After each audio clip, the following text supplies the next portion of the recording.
Hello, everybody. This is Carla, and I just finished watching the movie The Martian by Ridley Scott, so I'm here to comment a little bit on it. Um, I actually really love this movie. As someone who has always been really into space and the space program in general, um, I was looking forward to this movie since it was announced. I didn't get to watch it in theaters, which kind of sucks. But now that it's out on DVD, I knew it was at the top of my list to watch because of the theme. I really love space. I love the space program. Since I was a little kid, I wanted to be an astronomer when I grew up, and now that I am grown up and not an astronomer, I actually do still have the life goal of someday working in the space program somehow, in space exploration somehow. It will happen before I'm 80, hopefully. But that is pretty much one of my biggest goals in life. And so any movie that deals with space or space program in general, I'm totally there, and this is no exception. Now, there have been a few recently, what with Gravity and Interstellar. I didn't like either of those two, for example. And you have old school movies that are like, I don't know, Armageddon and stuff like that are totally so not sciencey that it's just funny. But I still like them because of the topic, and I think for this theme, the space genre, the gold standard for me is pretty much Apollo 13. That is a movie that is not only based on a real story, but it's also such a great movie. So dramatic, so intense. It keeps you on the edge of your seat the entire time. And it's one of those movies that they're on TV every other weekend, and every other weekend I will watch it. So I was hoping for The Martian to be something closer to Apollo 13 than it was to say Interstellar, which I didn't like. And I think it was good. I think The Martian might actually be. It's not. It hasn't replaced Apollo 13 in my head. That will always be my favorite space movie ever. But it does come in a close second. It was a really good movie. I love that the science behind it was mostly sound. I mean, I thought they took a couple liberties here and there, um, but for the most part, the author Andy Weir actually really did try to make things make sense, in like things happen in a way that they could conceivably happen in real life. So I really enjoyed that. And just the entire thing was really kind of amazing because the point of space exploration movies for me has always been just to show the incredible drive that humanity have to explore um, the space in general, and just the incredible determination to stay alive no matter what, because they're just, they are dedicating their lives to a goal that is greater than themselves. I think that for me is the most appealing thing about space exploration in general, and I love it when movies touch on that. And The Martian was basically all about that. It's basically an entire ode to just survival instinct. And while not everything about this movie was perfect, I really think, I mean, Ridley Scott has not been done doing things right recently. I mean, he's had so many misses that you're kind of beginning to think that he might not come back from that. But The Martian is his comeback, and it was a good movie, great comeback. He's done a great job with this. Um, so yeah, basically, I think it's one of those things where I can't really compare. Because on the one hand, you have Apollo 13, which is without, you know, any doubt, Apollo 13 is a drama. You have this movie that the entire time you feel like you're choking out of anxiety for these people. And even though we all knew what was going to happen in the end, because this is a real life story, um, you just, every second of that movie feels tense. Every second of that movie feels like you have the sword of Damocles hanging over your head.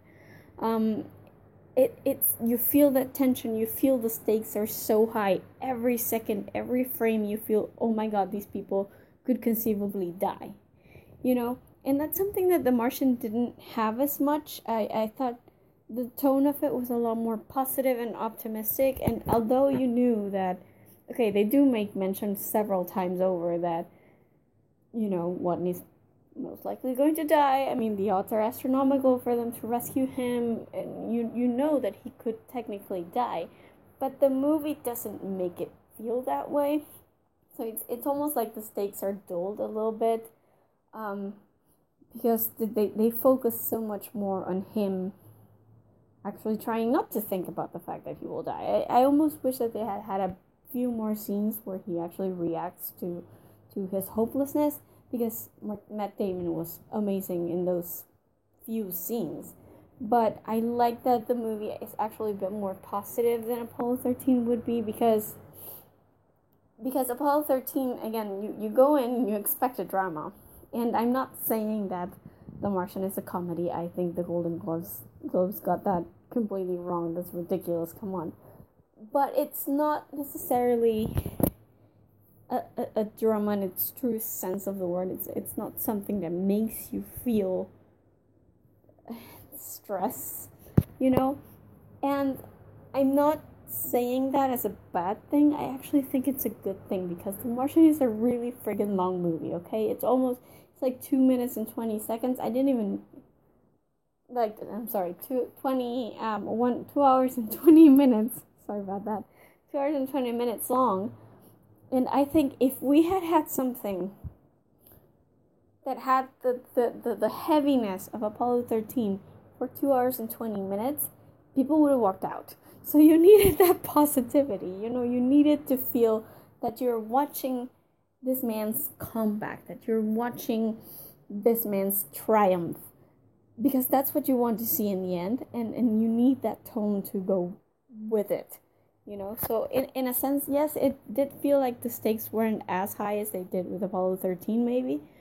But I think that's a good thing, and it definitely works for the movie. The soundtrack helped a lot. I mean, the score was gorgeous. I'm definitely downloading the score as soon as I can, but the soundtrack was fantastic. And I know that Watney kept making jokes about the disco music and whatever, and I kept rolling my eyes, because I'm like, seriously, is she the only one person in that crew who had any music?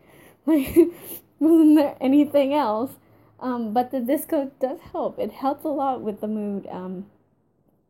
It's one of the best soundtracks I've heard in a long while. So, you know, it actually does help. And I love that positivism it had. It was really well done.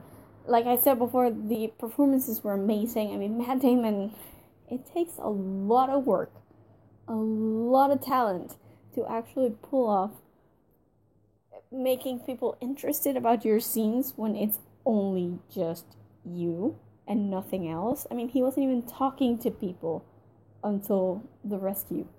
You know, he was just writing. He was just talking basically to himself, and he managed to pull it off and do it amazingly in a way that kept you entertained no matter what. The editing was flawless when it came to, you know, his diary and his voiceover, because it felt like voiceover, but you realize in your head that no, he's actually recording himself, so it makes sense that he would be talking out loud to no one, you know. So yeah, big props for Matt Damon. He managed to do something really great. I also really loved, one of the things I love the most about this movie is the diversity of its cast. Like, I remember they would have shots of like them at the mission control room, and you would see everybody who was participating, and you could see so many people, so many different ethnicities, so many different backgrounds, and that is true in NASA. It actually is.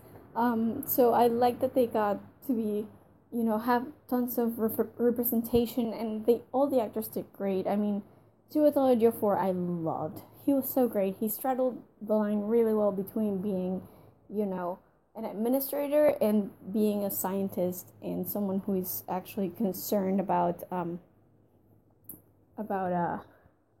this person who's stranded on Mars. So I think he did a great job. Jeff Daniels was a dick. I'm just gonna say it straight away. The dude was a dick. um, but he played the dick really well, so I can't fault him. And just the crew as well. Michael Pena, I love. I am absolutely in love with Michael Pena. He elevates every movie he's in, whether it be Ant-Man or this. And actually, I had that moment where I thought it was really fun when they were talking about Iron Man, and I'm just sitting there like, Michael Pena was an Ant-Man. Isn't that funny? And I love that we get to see, Jessica Chastain was, as a commander, can you think of a more fitting role? I loved it. I didn't really get to see much of what, like, Sebastian Stan's purpose on the crew was. Like, okay, I guess he was just a regular astronaut. He didn't have any specialty or whatever. They didn't mention him much. I did like him there, though, because I liked that they had young people kind of infusing youth to the crew. Kate Mara did a great job, and I totally shipped them from the beginning. I'm not even kidding you guys. I did ship them. And then when they actually got together, I was like, yes! I'm serious. I'm totally serious. I was shipping them even though they hadn't even spoken to each other most of the time, but I did ship them. I like that ending. And the German dude, great. I love international cooperation. And just, I love that we got to see a different side of actors that we wouldn't necessarily think of them that way. Like, for example, Kristen Wiig in a serious turn, and she did really well in that turn, really, in a dramatic turn. She did a great job being a PR person. I loved how she had no idea, like, Elrond, what is Elrond? And I'm sitting there in front of my TV screen like, Lord of the Rings, stupid! Can you be any more of a of a stereotypical blonde? But no, I really liked her in the role because, again, you realize that NASA's it's not just about the nerds and about the physicists and stuff. There's people of all kinds of places in there, and she did a good job. Also, Donald Glover, being the smart guy. It's a role that you wouldn't picture again, and I really liked him because he was, like, so random. He wasn't the stereotypical nerd, physics nerd. He just was that big of a genius, and he did solve everything, really. I really loved that. That actually gave me flashbacks to Apollo 13, because the whole thing about them slingshotting around the Earth, I thought that was really great. One of the things that I really enjoyed about this movie is I had heard when it came out in theaters and read reviews and everything, I heard that they were saying it was very NASA positive, which it is in a sense, but it really wasn't as positive as I was expecting it to be, because let's be serious. We did take a look into NASA as an organization. NASA is a government organization, and because of that, it's going to have to deal with, PR issues and just the bureaucracy of it all. And I think the movie did a really great job of showing that. So it's not so much that the movie was pro NASA or supporting NASA. The movie was just showing that a large number of the people that work in NASA, who are, many of them are just bureaucrats, administrators, and not necessarily people that you would think are heroes. But you do have the people in NASA who are heroes, because there's so many people out there who decide to go into space exploration because of an ideal. Like Watney, there was something that he felt was greater than himself, and even if he had to put himself at risk, he would do it. And you have the crew who are willing to not just give up time with their families, but potentially even die in order to save this one man. It's just one man. And, people like the scientists who basically started sleeping on the couch in their offices for like 2 hours every night in order to work around the clock and try to find a solution for this. People like that are the people who make space exploration and the space program worth it. It's not necessarily NASA itself. NASA is an organization, and you have to deal with red tape and PR bullshit, and it's one of those things where it's like, okay, I wouldn't necessarily say it's pro NASA. It's definitely pro space exploration, that's for sure. And I personally, of course I'm biased, but I do believe that space exploration is a worthy goal and should get more respect and more money than it has right now. But again, it's to the people saying it was pro NASA, I don't think it was. It actually depicted NASA in a pretty, wishy-washy, if not outright jerky manner. But it's the people within NASA that actually make this a story worthy of being told. So, I really like that. I thought the script was fantastic. I really do hope that they win the Best Adapted Screenplay category at the Oscars, because I thought it was an amazing script. Everything felt organic. Everything, again, even the Lord of the Rings conversation felt organic. The twists were excellent. I mean, you guys, I can't even begin to tell you, some of the things were a little predictable.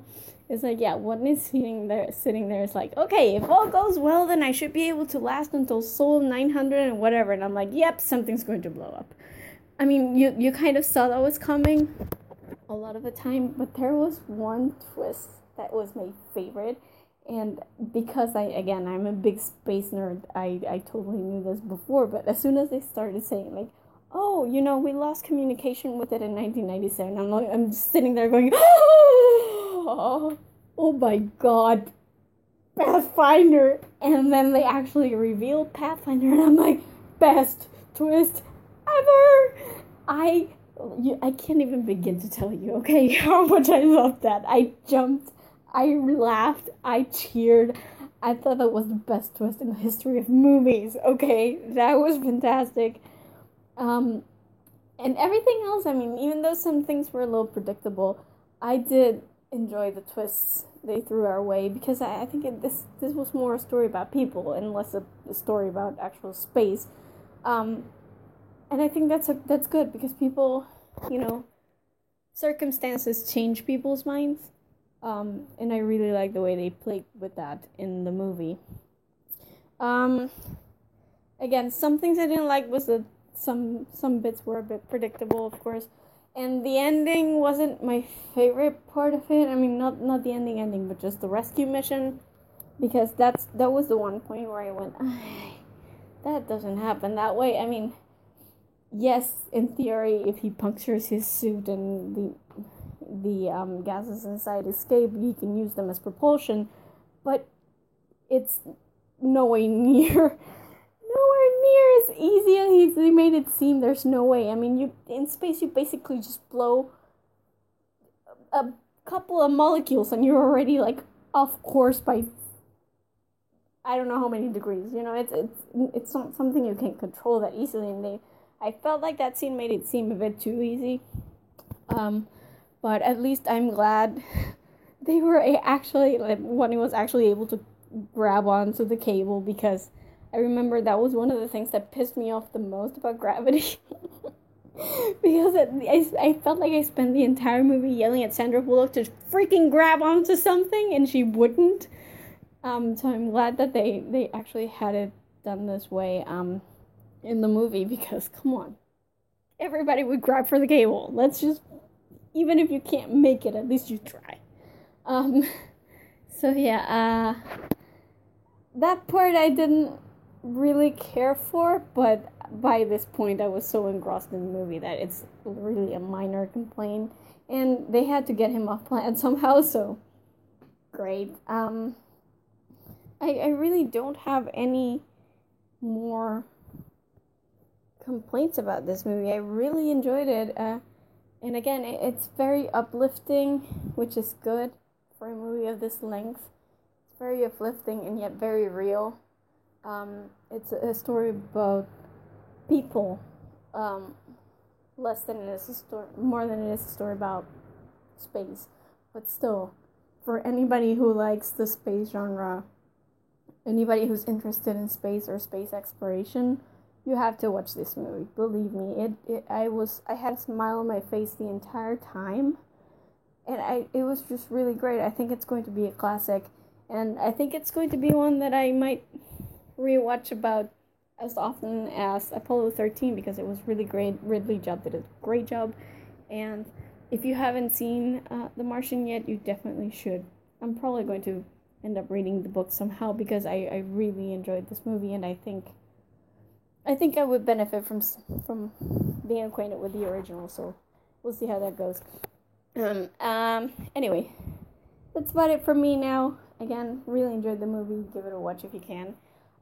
In the meantime, you can visit our website at thegeekypop.com. We have reviews for other movies, books, TV shows, games. We have a ton of stuff in there, so be sure to check it out. Go visit the website, browse around, you'll find something you like. And also remember to subscribe to our YouTube channel because that's where our reviews usually go up first. Most of the time before they hit the website, they're up on YouTube. So if you want to be notified straight away whenever we upload something new and you don't want to miss it, then you want to subscribe to our YouTube channel. And that's it for me now. I will see you guys in my next review. Bye.